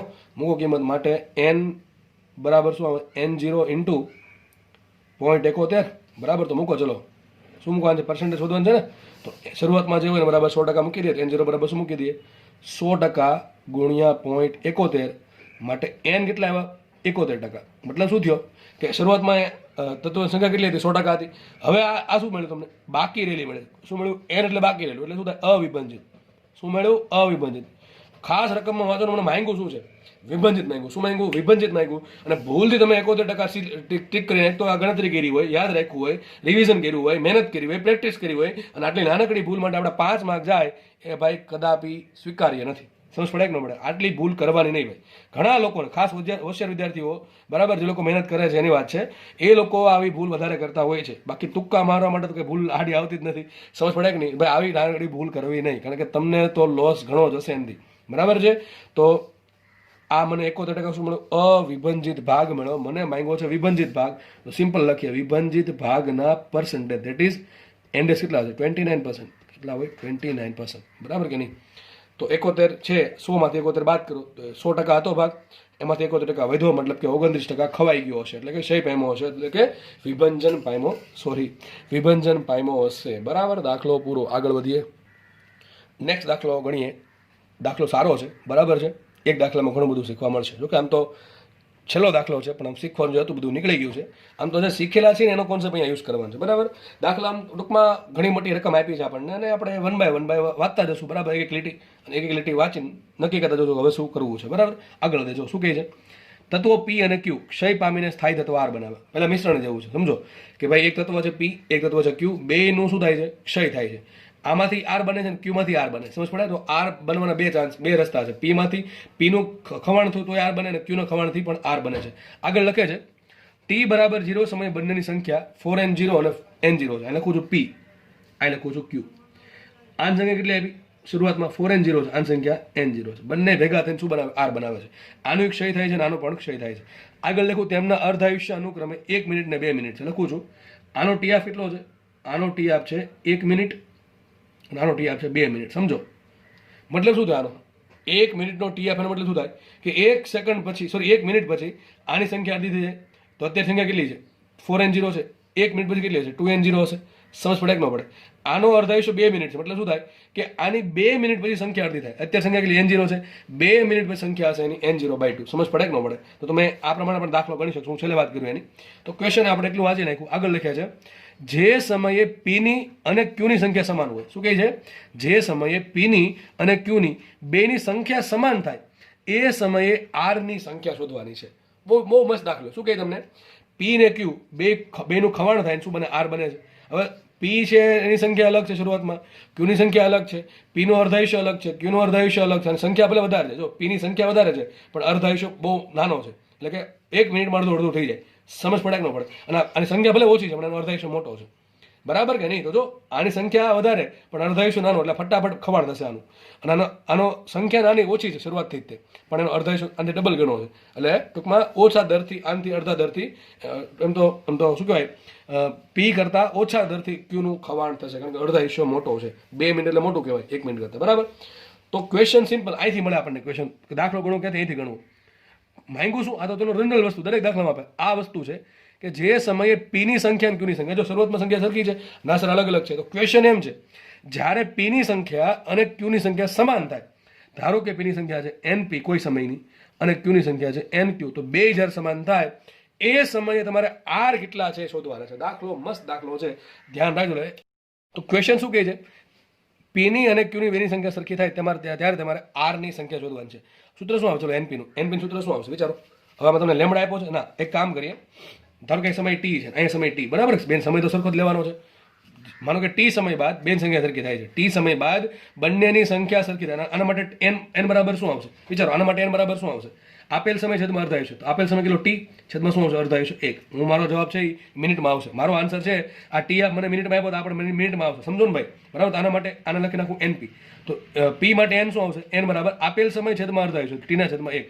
એ પ્રમાણે Q માટે n શું આવે? તો આપેલ સમય છેદમાં અર્ધ આયુષ્ય શું આવશે? T/2. બરાબર? આપણે કંઈક કિંમત મૂકવાની થશે. ટૂંકમાં NP બરાબર કેટલા છે? NP બરાબર T છે અને NQ બરાબર છે T/2. આટલી ખબર પડે કે ન પડે? ચલો તો હવે કામ કરીએ, સૂત્ર મૂકીએ. સૂત્ર શું આવે NP નું? વિચારો, સૂત્ર કંઈક આવું વિચારી શકો તમે? આવું તમને ભણાવ્યું, n ના છેદમાં n0 બરાબર 1/2 ની n ઘાત. પણ આપણે આવું લખી શકીએ, n બરાબર શું થાય? n0 ના છેદમાં 2 ની n ઘાત. તો લખાશે શું લખાય? n0p છે. ટૂંકમાં p ની પ્રારંભ હું np બરાબર શું લખાય? n0p ના છેદમાં 2 ની n ઘાત. n કઈ લેવાના? p માટે લેવાના. બરાબર? આ p માટે શું થાય કે p માટેની ગણતરી કરી છે. nq બરાબર શું થાય? તો n બરાબર n0 ના છેદમાં 2 ની n ઘાત. જો સૂત્ર ખબર પડી ગઈ કે આપેલ સમય આપ્યો અને અર્ધ આયુષ્ય આપ્યો, એટલે સૂત્ર આપણે આ તમે આ વાપરી શકો, આ પણ વાપરી શકો. એનાથી આન્સર આવી જશે, પણ ગણતરી લાંબી ટૂંકી થઈ શકે. Q માટે લખીએ શું લખાય? n0q, એટલે મતલબ કે Q ની શરૂઆતની સંખ્યા છેદમાં 2 ની n ઘાત. પણ લેવાના કયા? Q લેવાના. ચલો આગળ વધીએ આપણે. જસ્ટ કિંમત મૂકો, તમને હમણાં n મળી જશે. બરાબર છે? સોરી, n મળશે, t મળશે. n0p કેટલા આવ્યા? 4n0 આવ્યા. n0p કેટલા આવ્યા મને? 4n0. તો 4n ના છેદમાં 0 છેદમાં 2 ની np ઘાત. np શું છે? np છે t. કેટલા છે? np છે t. બેની t ઘાત ઇઝ ઇક્વલ ટુ અહીંયા આવશે n0q. n0q શું થાય? n0. અહીંયા આવશે n0 ના છેદમાં શું છે? 2 ની કેટલી ઘાત? nq ઘાત. કેટલી થાય? t/2 ઘાત. કેટલી થાય? t/2 ઘાત. થઈ ગયો આટલું. n0 ઉડી ગયા. અને કામ કરો, આ પદને અહીંયા લઈ લો. શું લઈ લો? ઉપર લઈ લો. અહીંયા શું આવશે? 4 બરાબર 2 ની t ઘાત છેદમાં 2 ની અડધી ઘાત. સોરી, 2 ની t/2 ઘાત. હવે ખબર ન પડે એટલે ઉપર લઈ લો, t - t/2. જેને ખબર પડી જાય સીધી તો ઉપર અડધી ઘાત વધે લખી નાખવાની. ન ખબર પડે ને કઈ લીધું? ઉપર લીધું. હવે આખા t માંથી અડધો t બાદ કેટલો વધે? t વધે કે ન વધે? સોરી, t/2 વધે કે ન વધે? શું છે? 2 ની t/2 ઘાત. હવે 4 ક્યારે આવે? વિચારો, આ ઘાત બરાબર શું હોય? અરે 2 નો વર્ગ 4 થાય તો આના બરાબર શું હોય? 2 નો વર્ગ એટલે 2 હોવા જોઈએ કે ન હોવા જોઈએ? માટે મળી ગયું મને. માટે શું મળે? t/2 બરાબર આવશે 2 મિનિટ. મિનિટમાં આન્સર. કેમ મિનિટમાં લખ્યું? કારણ કે આપણો જે આ ટી છે ને, આ NP, એ આપણે એમાં જે આ છેદ ઉડાડી નાખ્યો આપણે, તો ક્યારે થાય? આ મિનિટમાં છે, તો આ પણ મિનિટમાં હોય તો જ છેદ ઉડશે. બરાબર? તો માટે t બરાબર શું આવે? 4 મિનિટ. તમે ચેક કરી લેવું. આ પ્રમાણે કોષ્ટક બનાવતું જવાનું તમારે કોષ્ટક બનાવતું જવાનું. એક અત્યારે શરૂઆતમાં સંખ્યા સરખી, પછી 1 મિનિટ પર સંખ્યા કેટલી, 2 મિનિટ પર સંખ્યા કેટલી, 3 મિનિટ પર સંખ્યા કેટલી, અને 4 મિનિટ પર સંખ્યા કેટલી. જોજો 4 મિનિટ થશે ને એટલે આની સંખ્યા કંઈક આવશે, આની સંખ્યા પણ કંઈક સરખી જ આવશે, બેની સંખ્યા. બરાબર? તો એ પ્રમાણે કોષ્ટક બનાવીને તમને ખબર પડી જાય ભાઈ સંખ્યા કેટલી. ટૂંકમાં આપણને એક વસ્તુ મળી ગઈ કે ભાઈ પીની અને ક્યુની સંખ્યા સરખી. એક તો આવો પ્રશ્ન પૂછી શકે તમને આ દાખલામાં. આ મોટો દાખલો ન પૂછે તો આવું પ્રશ્ન પૂછી શકે. આ ડેટા એમને આપશે બેઠો અને તમને પ્રશ્ન પૂછે કે કયા સમયે પીની અને ક્યુની સંખ્યા સમાન હશે? શું આન્સર આવશે? 4 મિનિટ. 4 મિનિટ પછી પીની અને ક્યુની સંખ્યા સમાન હશે. દાખલો IMP. આટલો દાખલો પણ IMP. હવે આગળ વધીએ. હવે મારે શોધવાનું છે R ની સંખ્યા. R ની સંખ્યા ક્યાંથી મળે? વિચારો, P છે, Q છે, એનું સમાન બંધ થાય, આરમાં થાય છે. તો વિચારો, જેટલો પી ખવાશે, જેટલો પી ક્ષય પામ્યો ખવાઈ ગયો એટલો આર વધારે બને, અને એ પ્રમાણે જેટલો ક્યુ ખવાશે એટલો આર બને. તો આર ની સંખ્યા એટલે શું થાય કે 4 મિનિટ પછી કેટલો પી ખવાઈ ગયો અને 4 મિનિટ પછી કેટલો ક્યુ ખવાઈ ગયો. તો મારે પીની અને ક્યુની ખવાઈ ગયેલી સંખ્યા મને મળી જાય તો મને આર મળી જાય. ફરીથી કહું છું, આર ક્યાંથી બને છે? પી અને ક્યુના ખવાણથી, ક્ષયથી.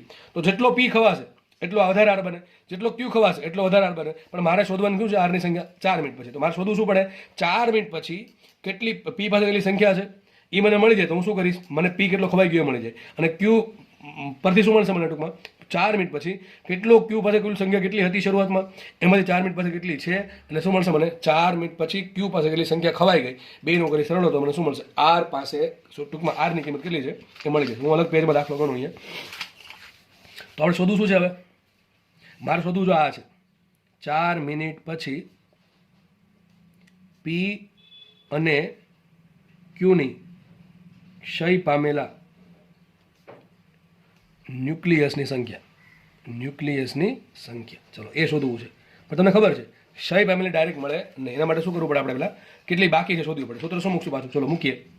તો 4 મિનિટ બાદ એટલે 4 મિનિટ પછી પી અને ક્યુની બાકી રહેલી સંખ્યા. સૂત્ર કયું? મારે n શોધવા છે. સૂત્ર કયું આવે? n ના છેદમાં n0 બરાબર શું આવશે? 1/2 અથવા એમ મૂકું તો એ જ આપણું n બરાબર શું થાય? n0 ના છેદમાં 2 ની n ચલો મૂકે ફટાફટ. n શોધવાના છે. પેલા આપણે કામ કરીએ, p માટે શોધીએ. શું આવશે? n0p. N0P ના છેદમાં 2 ની n ઘાત. હવે n શું આવશે વિચારો, n શું આવશે વિચારો, n શું આવશે, n બરાબર આપેલ સમય કેટલો 4 મિનિટ છેદમાં અર્ધ આવ્યું છે. હું ડાયરેક્ટ લખું છું ભાઈ, હો ભાઈ, ખબર પડી જાય તમને કે હવે એન્ડ આવ્યું આ વસ્તુનું, બરાબર. હવે હજી આમાં ટપ્પો પડતો ન હોય તો ભાઈ આપણે કંઈ જોયું તો તેમ સાબિત થાય, બરાબર. NP કેટલા આવશે, ચલો શરૂઆતમાં સંખ્યા કેટલી, હું શું શોધું છું ભાઈ, ઘણા કે તમે અહીંયા તો કર્યું, અરે એ સમય શોધવા કીધું, કેટલા સમય પછી બે સંખ્યા સરખી થાય છે. હવે શું કરીએ છીએ આપણે કે મારે સંખ્યા શોધવી છે r ની, r ક્યાંથી મળે, p ને q કેટલા ખવાણા. હવે p ને q કેટલા ખવાણા ક્યાંથી ખબર પડે, p અને q ની કેટલી સંખ્યા બાકી રહે એના પરથી. તો આપણે શોધી જઈશું અત્યારે p અને q ની કેટલી સંખ્યા બાકી, તો p ની સંખ્યા કેટલી બાકી છે 4 મિનિટ પછી, તો n0p કેટલા છે 4n0, n0p છે 4n0, મૂકીએ અહીંયા 4n0 છેદમાં 2 ની n ઘાત. ચલો n ઘાત શું આવે, આપેલ સમય કેટલો 4 મિનિટ છેદમાં શું આવશે, p નો અર્ધ આવશે કેટલો છે 1 મિનિટ છેદમાં 1, શું આવશે 2 ની 4 ઘાત આવશે ને. 2 ની 4 ઘાત શું થાય, 2 ની 4 ઘાત થાય કેટલી 16 ને, કેટલી થાય 16, તો 4 ભાગ્યા 16 શું આવે 1n0/4. તો p ની સંખ્યા આટલી હશે, 4 મિનિટ પછી p ની સંખ્યા આટલી હશે. q ની સંખ્યા કેટલી હશે, આટલી જ હોવી જોઈએ. q ની સંખ્યા આટલી જ હોવી જોઈએ, કારણ શું, અરે ભાઈ એ તો લખ્યું છે કે કયા સમયે q ની સંખ્યા અને p ની સંખ્યા સરખી થાય, 4 મિનિટ પછી થાય છે. તો 4 મિનિટ પછી p ની સંખ્યા આટલી હોય તો q ની સંખ્યા આટલી જ હોવી જોઈએ. ચલો સાબિત કરું, તમે દાખલામાં ડાયરેક્ટ મૂકી શકો p ની સંખ્યા આટલી, q ની સંખ્યા આટલી, પણ તમે સાબિત કરી દો. ચલો q ની સંખ્યા માટે સૂત્ર શું આવશે, n બરાબર n0 2 ની n ઘાત. ચલો આપણે શોધીએ q માટે, સૂત્ર શું આવશે, nq બરાબર n0q છેદમાં 2 ની n ઘાત. હવે n શું મૂકશું, આપેલ સમય છેદમાં અર્ધ આવ્યું છે. ચલો આપેલ સમય કેટલો 4 મિનિટની વાત છે, તો 4 મિનિટ છેદમાં q નો અર્ધ આવ્યું, q નો અર્ધ આવ્યું કેટલો છે 2 મિનિટ, કેટલો છે 2 મિનિટ, તો મૂકો 2 મિનિટ છેદમાં 2 મિનિટ માટે nq કેટલા આવશે વિચારો, n0q કેટલા છે, શરૂઆતમાં n ની q ની સંખ્યા કેટલી n0 છેદમાં 4 મિનિટ ભાગ્યા 2 મિનિટ, એટલે 2 થઈ ઉપર 2 વધી, 2 નો વર્ગ 4, તો આવી 4 આવી નો જો આવી સરખી આવી જોઈએ સરખી, જો સરખી ન આવે સમજો દાખલો ખોટો છે આપણો. તો મને ખબર પડી કે 4 મિનિટ પછી p ની સંખ્યા કેટલી હશે, p ની સંખ્યા કેટલી હશે n0/4, q ની સંખ્યા કેટલી હશે n0/4, બે ની સંખ્યા કેવી સરખી હશે. પણ મારે શોધવી છે 4 મિનિટ પછી p ની અને q ની બાકી રહેલા ન્યુક્લિયસ સંખ્યા, ધેટ ઇઝ મારે શોધવું છે n'(p). તો n'(p) બરાબર શું આવે, શરૂઆતમાં p ની સંખ્યા કેટલી હતી એમાંથી કેટલી વધી, બરાબર કે નહીં, સોરી np મૂકો કિંમત, n0p કેટલા હતા 4n0 પેલા p ની સંખ્યા 4n0 હતી, એમાં કેટલી વધી હવે n0/4, કેટલી વધી n0/4, આ કેટલી આવશે ચોકો 16 -1 15 n0/4. p ની સંખ્યા આટલી ખવાઈ ગઈ, બરાબર. 4 મિનિટમાં p ની સંખ્યા આટલી ખવાઈ જાય છે, હતી n ભાઈ કેટલી 4n0, કેટલી ખવાઈ ગઈ 15n0, વધી કેટલી n0/4. ચલો q ની સંખ્યા કેટલી ખવાઈ છે n'(q) બરાબર, તો પેલા q ની સંખ્યા કેટલી હતી માઇનસ q ની સંખ્યા હવે કેટલી છે, બેની બાદબાકી કરો, તો q ની સંખ્યા પહેલા કેટલી હતી n0 હતી, માઇનસ શું કરીએ q ની સંખ્યા હવે કેટલી છે n0/4, તો વધે શું 3n0/4, મતલબ કે q ની સંખ્યા આટલી ખવાઈ ગઈ. પેલા કેટલી હતી n0 હતી, કેટલી વધી n0/4, કેટલી ખવાઈ ગઈ 3n0/4.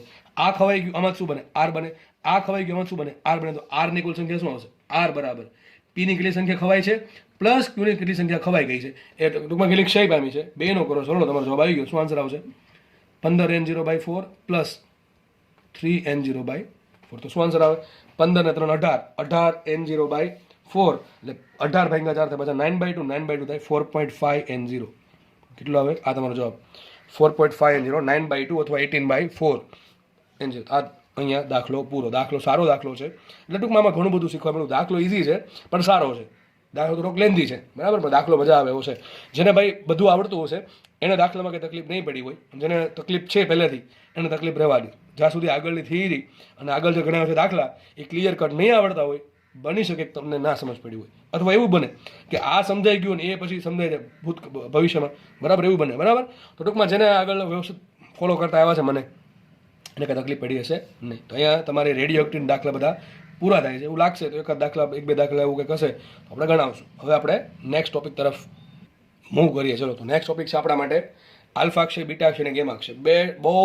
બહુ ઇઝી કોન્સેપ્ટ છે, બહુ ઇઝી દાખલા પૂછાય છે આના, અને આના દાખલા જીમાં અને નેટમાં પૂછાય છે. જી વાળાની એક્ઝામ છે, બરાબર, એમાં કોઈકના ભાગમાં આમાંથી ડેફિનેટલી દાખલો આવશે ને રોકડા 4 માર્ક્સ આવશે. આ ચેપ્ટરનો સૌથી કોઈ ઇઝી ભાગ હોય તો આલ્ફા, બીટા અને ગેમા અક્ષય, બરાબર. એમાં ગેમા અક્ષય તો આપણે નથી એટલો બધો, પણ આલ્ફા અક્ષય અને બીટા અક્ષય શું છે ચલો સમજીએ. તો સિમ્પલ, આપણે શરૂઆતથી ભણતા આવ્યા છે કોઈ ન્યુક્લિયસ છે એ અસ્થાયી છે, એ સ્થાયી થવા શું કરે, સ્થાયી થવા માટે શું કરશે, અલગ અલગ વિકિરણોનું ઉત્સર્જન કરશે. એમાં તમારા સિલેબસમાં 3 છે, આલ્ફા અક્ષય, બીટા અક્ષય અને ગેમા અક્ષય, બરાબર. તો આલ્ફા અક્ષય શું છે તો એ પહેલાં સમજીએ. પહેલાં તો આલ્ફા કોને કહેવાય, તો આપણને ખબર છે હિલિયમ He24. તમને આ લગભગ ચેપ્ટર નંબર 1 માં કીધું હતું કે હિલિયમનું જે ન્યુક્લિયસ છે ન્યુક્લિયસ એટલા માટે કે ઇલેક્ટ્રોન ગણવાનું નહીં. હિલિયમમાં જે અંદર એનો જે ન્યુક્લિયસ છે એમાં જે પ્રોટોન છે કેટલા 2 પ્રોટોન હોય 2 ન્યુટ્રોન હોય, તો એ બે ભેગા એને શું કહેવાય? ટૂંકમાં આલ્ફા કહેવાય, આલ્ફા કણ કહેવાય. ટૂંકમાં ઇનશોર્ટ સમજો તમે કે હિલિયમનું જે ન્યુક્લિયસ છે એને શું કહેવાય? આલ્ફા કહેવાય. તો આલ્ફા શું છે હકીકત? હિલિયમ ન્યુક્લિયસ છે. હિલિયમ એટલે શું થાય? He24. એના બે આ શું બતાવે? પરમાણુ ક્રમાંક, આ બધા પરમાણુ ભારક. અથવા એમ સમજો કે ભાઈ એના 2 પ્રોટોન છે 2 ન્યુટ્રોન છે. આ 4 શું બતાવે? એનો કુલ પરમાણુ દળાંક છે. બરાબર? શું છે એનો કુલ પરમાણુ દળાંક? તો આલ્ફા કણનું દળ શું આવે? તો એમાં 2 પ્રોટોન છે અને 2 ન્યુટ્રોન છે. તો 2 ના દળનો શું કરું? સરળો કરો તો શું આવશે? 2mp + 2mn. બરાબર? એક્ઝેક્ટ દળ આટલું આવે આલ્ફા કણનું, 2mp + 2mn. આપણને ખબર છે કે mp ને mn સરખા નથી. બરાબર છે? એક્ઝેક્ટ સરખા નથી, પણ તમને ખબર છે કે લગભગ બહુ ઓછું વેરિએશન છે એમપીમાં ને એમએનમાં. પણ એક્ઝેક્ટલી કેવું હોય તો આટલું હોય. કેટલું હોય? 2mp + 2mn. પણ લગભગ ઘણી વખત આટલું લઈ લેવામાં આવે છે. કેટલું? 4mp. કારણ કે આપણને ખબર છે mp લગભગ mn જેટલું છે. તો કે થોડુંક mn વધારે છે, પણ લગભગ આપણે સરખું લ્યો અત્યારે. બરાબર છે? તો આપણે નોર્મલી લઈએ કેટલું? 4mp લઈને. આલ્ફા કણનો વિદ્યુતભાર કેટલો હોય? +2. આ બધાને ખબર છે. બરાબર છે? તો અહીં માનો કે આલ્ફા કણ ઉત્પન્ન થયો. હવે દાખલા સર કઈ ટાઈપના પૂછાય? ચલો દાખલા આ ટાઈપના પૂછાય. એક તત્વ હતું, એમાંથી આલ્ફા કણ ઉત્પન્ન થયો. તો જે તત્વ બનશે એનો પરમાણુ દળાંક શું હશે? એનો પરમાણુ ક્રમાંક શું હશે? આવા દાખલા પૂછાય. સમજ પડે કે ન પડે? ફરીથી કહું છું, કોઈ તત્વ હતું, કોઈ ન્યુક્લિયસ છે, એમાંથી આલ્ફા કણનું સર્જન થાય છે, તો કંઈક નવું ન્યુક્લિયસ બનશે. પહેલી વાત તો આપણે એ સમજવાની છે કે નવું ન્યુક્લિયસ શું કામ બને. બરાબર છે? હવે જે નવું ન્યુક્લિયસ બન્યું છે એનો પરમાણુ ક્રમાંક શું છે, એનો પરમાણુ દળાંક શું છે, એ આપણે શોધવાનું હોય. ચલો એક કામ કરીએ. માનો કે લઈ લઉં છું કોઈ પણ રેન્ડમલી ન્યુક્લિયસ લીધું. ધારો કે ન્યુક્લિયસ લીધું મેં XZA લીધું. XZA આ જે ન્યુક્લિયસ છે સંજ્ઞા X છે, એનો પરમાણુ ક્રમાંક Z છે, મતલબ કે એમાં Z પ્રોટોન છે, અને એનો પરમાણુ દળાંક એટલે કે એમાં કુલ A જેટલા ન્યુક્લિયોઇડ્સ એટલે કે પ્રોટોન અને ન્યુટ્રોનની કુલ સંખ્યા છે A. માનો કે એમાંથી આલ્ફા કણનો ક્ષય થયો. શું અહીં થયો? આલ્ફા ક્ષય. શું થયો? આલ્ફા ક્ષય. આલ્ફા ક્ષય આપમેળે થાય છે. આલ્ફા ક્ષય આપમેળે થાય. હમણાં જોશું આપણે કે ભાઈ આલ્ફા ક્ષય આપમેળે ક્યારે થઈ શકે અને ક્યારે ના થાય. તો માનો કે આલ્ફા ક્ષય થયો, ચલો આપમેળે થયો. બરાબર છે? તો આપમેળે આલ્ફા ક્ષય થયો તો બનશે વાય. સર વાય કેમ બને? વિચારો. પહેલું શું કરવાનું? વાય નહીં લખવાનું. પહેલા લખી નાખવાનું આલ્ફા કણ ઉત્પન્ન થયો તો આલ્ફા કણ લખી નાખવાનું. આલ્ફા કણ શું કે આપણે તમે આલ્ફા જો આ પ્રમાણે લખો કે He લખો તોય ચાલશે. He શું કામ લખવાનું? He24. તો તમને આમ લખતા ફાવે આલ્ફા 24 તો ચાલશે. શું લખવાનું તમારે? આલ્ફા 24 લખવાનું. તો આલ્ફા જગ્યાએ શું લખવાનું? He24. મેં ચલો લીધું છે He24. બરાબર કે નહીં? આવું બધાને ખબર પડી કે આલ્ફા માનો કે એક આલ્ફા કણ ઉત્પન્ન થયો, આમાંથી એક આલ્ફા કણ ઉત્પન્ન થયો તો શું આવશે? આ આલ્ફા કણ જ છે ભાઈ દોસ્ત. બરાબર? એમ ન હોત આમ લખી નાખું આલ્ફા 24. બરાબર? તો આ ઉત્પન્ન થઈ ગયો અને થોડીક હીટ પણ ઉત્પન્ન થશે. બરાબર? કારણ કે એક્ઝોથર્મિક રિએક્શન હોય છે મોસ્ટલી. બરાબર? યુરેનિયમમાંથી આપણે જે થોરિયમ બને એમાં લગભગ આલ્ફા કણ ઉત્પન્ન થાય છે. તો આ બધી કેવી રિએક્શન હોય? એક્ઝોથર્મિક. એક્ઝોથર્મિક એટલે તમને હીટ મળે સામેથી. બરાબર છે? ચલો આગળ વધીએ આપણે. તો માનો કે આમાંથી આલ્ફા કણ ઉત્પન્ન થયું, વાય કેટલા વધે? તો જો તમારે શું કરવાનું છે, એટલે આ આપણે કેમેસ્ટ્રી તમે કરતા હશો. બરાબર? પેલું ઇક્વેશન બેલેન્સ પેજ કરવાનું છે અહીંયા. અહીં કુલ Z પરમાણુ ક્રમાંક હતો કેટલો હોવો જોઈએ? Z-2. કરો સરળ. Z-2 + 2 શું થાય? Z થઈ જાય કે ન થાય? એક જ ધ્યાન રાખવાનું, અહીંયા જેટલો પરમાણુ ક્રમાંક છે એ બધાને એટલો હોવો જોઈએ સરવાળો. અહીંયા જેટલો પરમાણુ દળાંક છે એ બધાને એટલો જ હોવો જોઈએ. અહીં પરમાણુ દળાંક કેટલો આવશે? A-4. કેટલો આવે? A-4. તો બસ પતી ગયું. બસ પતી ગયું. આ જ છે. હવે હું તમને એમ કહેતો હતો કે ન્યુક્લિયસ કેમ બદલી ગયું? જો અરે ન્યુક્લિયસ ક્યારે એનું ક્યારે રહે? પરમાણુ ક્રમાંક ન બદલે. જેમ કે હાઇડ્રોજન છે, ડ્યુટેરિયમ છે, ટ્રિટિયમ છે, એ બધામાં શું છે? પરમાણુ ક્રમાંક એકનો એક છે, પણ એ અલગ અલગ છે. પણ જ્યારે પરમાણુ ક્રમાંક બદલી જાય, માનો કે હિલિયમ હોય એમાંથી એક ઘટી જાય Z, તો શું બને? હાઇડ્રોજન બને. ટૂંકમાં ઝેડમાં ફેરફાર થાય તો ન્યુક્લિયસ બદલશે, તત્વ બદલશે. બરાબર? તમે જે પણ કહેતા હોય એ. બરાબર છે? તો યાદ રાખો આલ્ફા કણના ક્ષય દરમિયાન ન્યુક્લિયસ X નું થઈ ગયું Y. ખબર પડી કેમ Y થઈ ગયું? કારણ કે અહીંયા ઝેડની જગ્યાએ શું આવી ગયું? Z-2. બરાબર? ઓકે ચલો. તો હવે એક પ્રશ્ન બહુ પૂછાય, ખાસ તમારા ચોપડામાં લખી રાખજો. બોલું છું આલ્ફા કણનો ક્ષય થયો ત્યારે થયું શું? જે નવું ન્યુક્લિયસ બન્યું એમાં તમને પ્રશ્ન પૂછાય કે પરમાણુ ક્રમાંક વધે ઘટે. ચલો એક વસ્તુ બાકી છે. પહેલા પરમાણુ ક્રમાંક Z હતો, કેટલો થઈ ગયો? Z-2. એક વસ્તુ બાકી કે આલ્ફા કણનું ક્ષય થાય ત્યારે પરમાણુ ક્રમાંક ઘટે. કેટલો ઘટે? 2 ઘટે. 2 કેટલો ઘટે? 2. બરાબર? 2 ઘટશે. તો આ પ્રશ્ન પૂછાય છે કે નોર્મલી આમ તો ગુજકેટમાં અને બોર્ડની એક્ઝામમાં પણ ક્યારેક જીનીટમાં ઈચ્છા થઈ હોય કે બહુ આમ પેપર ઇઝી કાઢવાનું ત્યારે પૂછી નાખે કે આલ્ફા કણનો ક્ષય થાય ત્યારે જે ન્યુક્લિયસ હતું, અને વિચારો આ જે ન્યુક્લિયસ એને કહેવાય જનિત, શું કહેવાય? જનક, જન્મ આપનાર, અને આ થઈ ગયું જનિત, જન્મ લેનાર. બરાબર? તો આ જનક ન્યુક્લિયસ કહેવાય અને આને કહેવાય જનિત ન્યુક્લિયસ. આ શબ્દ ક્યારેક તમારે રકમ હોય તો કન્ફ્યુઝ થવું નહીં. જનક એટલે કે જેમાંથી ઉત્પન્ન થાય છે આલ્ફા કણ, અને જે પરિણામ જે મળ્યું એ કહેવાય જનિત. બરાબર છે?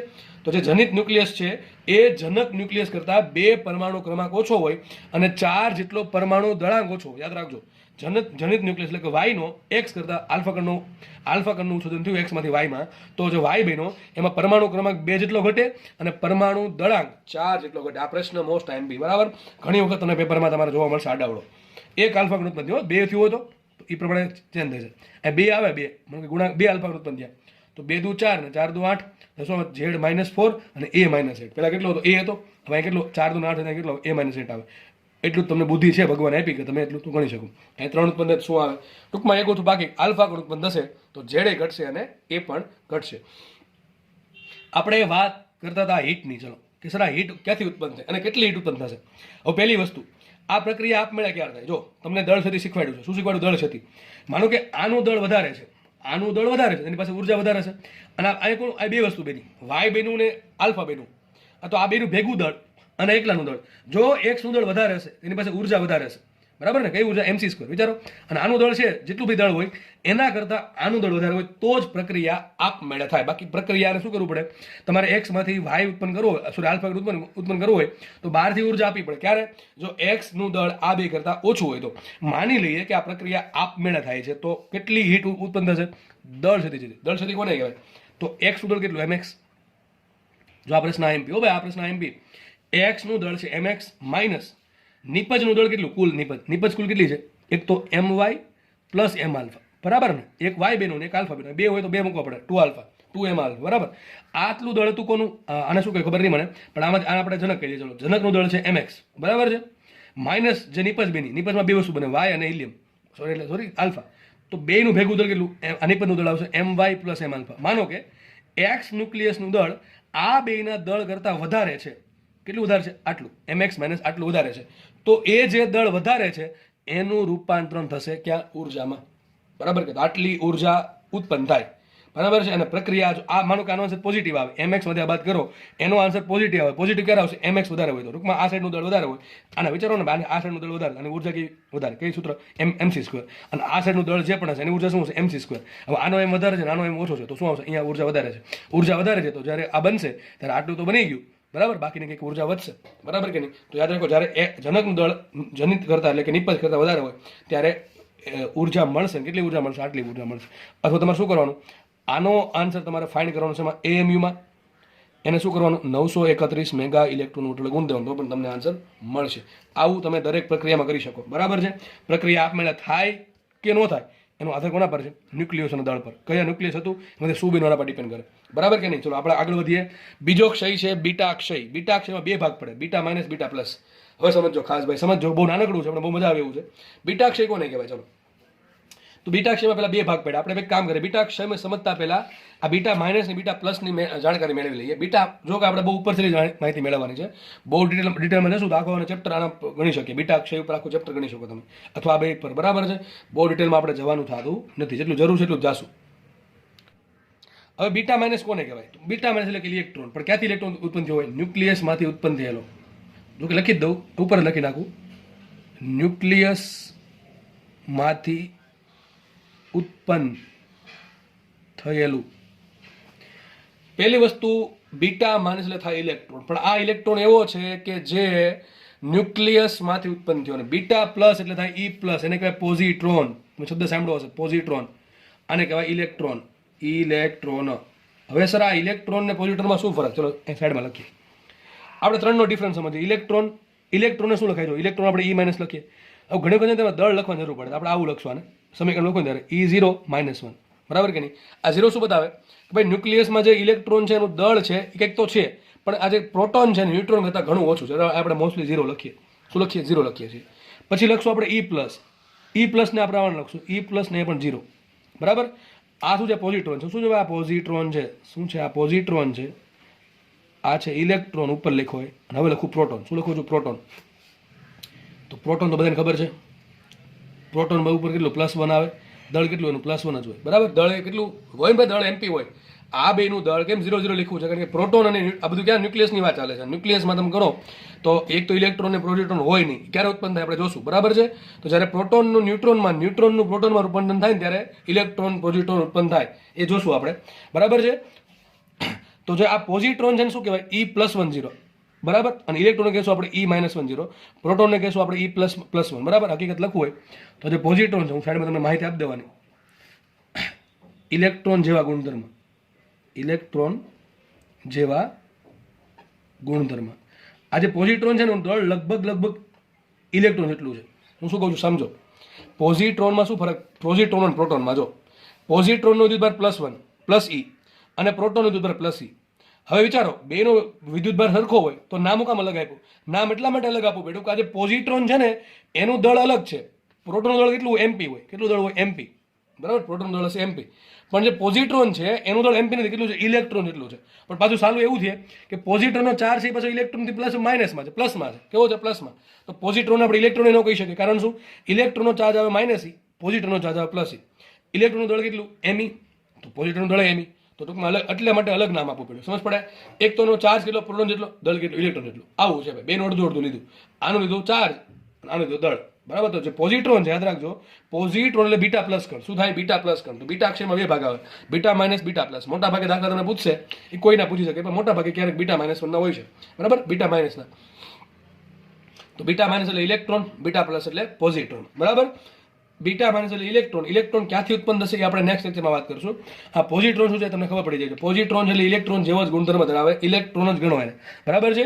તો પોઝિટ્રોન છે એનું દળ કેટલું, ઇલેક્ટ્રોન જેટલું, ચાર્જ કેટલો, પ્રોટોન જેટલું. એને લખાઈશું આ પ્રમાણે લખાય, ઈ પ્લસ 0. આ પોઝિટ્રોન આ પ્રમાણે લખાય. ઇલેક્ટ્રોન શું કહે? ઈ -1 0, અને પ્રોટોન શું લખાય? ઈ પ્લસ 1. પ્રોટોન છે એનું દળ કેટલું એમપી, એમપી મોટું કહેવાય, બરાબર, એટલે પ્લસ 1 લખવું આપણે, અને ઉપર લખ્યા પ્લસ 1. ન્યુટ્રોનને શું લખાય? ન્યુટ્રોન. ચલો ચારે તમને લખતા શીખવાડી દો, બહુ જરૂરી છે. ન્યુટ્રોન અંદર વિદ્યુતભાર કેટલો હોય? 0. દળ કેટલો હોય? પ્લસ 1, બરાબર. લગભગ દળ એમપી જેટલું, સોરી એમએન જેટલું, પણ એમએન ને એમપી સરખું રાખો અત્યારે લગભગ, તો લગભગ આટલું લખાય. હું બધાને લખીને બતાવું છું, ખાસ યાદ રાખજો, હાસ્ય લખી રાખજો. ઇલેક્ટ્રોનને શું લખાય? હા બરાબર, -1 0. ઇલેક્ટ્રોનનો ચાર્જ કેટલો? -1 લખાઈશું 0. આ મેં ભૂલ કરી, આ ભૂલ છે, આ ભૂલ છે ભાઈ, ખોટું છે, આ ખોટું છે બધું, સોરી ઉતાળમાં મેં ખોટું લખી નાખ્યું. ફરતે કહી દો તમને. અહીંયા તમે શું લખવાનું? અહીંયા લખવાનું ચાર્જ લખવાનો, ઉપર લખવાનું દળ. તો ઇલેક્ટ્રોનને આ પ્રમાણે લખાશે. મારી ભૂલ પડી ગઈ, ઉલટું થઈ ગયું છે. ઇલેક્ટ્રોન લખાઈશું -1 ને 0 લખાય. પોઝિટ્રોનને શું લખાય? એની અંદર ચાર્જ કેટલો? +1, દળ કેટલું? 0, બરાબર કે નહીં? ન્યુટ્રોનને શું લખાય? અંદર ચાર્જ 0, દળ કેટલું? +1. પ્રોટોનને શું લખાય? દળ અંદર ચાર્જ +1, દળે +1. આલ્ફાને શું લખાય? આલ્ફાને અંદર ચાર્જ કેટલો? +2, દળ કેટલું? +4. આવડે છે કે નહીં આવડે? ફરતી કહી દઉં છું બધાને, આ તમે થોડું સુધાર નાખજો, મેં ઉતાવળ કરી નાખી લખવામાં. ઇલેક્ટ્રોન હોય આ તમે તો કોઈ એક જ યાદ રાખવાનું, અંદર નીચે લખવાનું ચાર્જ, ઉપર લખવાનું દળ. ઇલેક્ટ્રોનનો ચાર્જ -1, દળ 0.